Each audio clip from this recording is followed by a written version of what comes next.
табиби шаҳри Душанберо ба 6 соли зиндон маҳкум кардаанд. суди ноҳияи Шоҳмансури Душанбе рӯзи 19 сентябр Расул Хоҷаевро ба он гунаҳкор кард, ки хатояш боис ба марги Севинч Шукурова шудааст.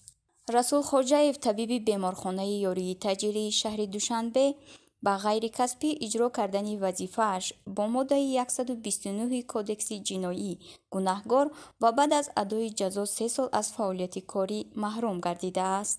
Ин табиб моҳи майи имсол барои марги Севинч Шукурова боздошт шуда буд. Сабаби марги ноболиғ пайдо шудани садамаи анафилактикӣ аз маҳлули дорувории Лидаза гуфта мешуд, вале инро модари Севинч рад кардааст.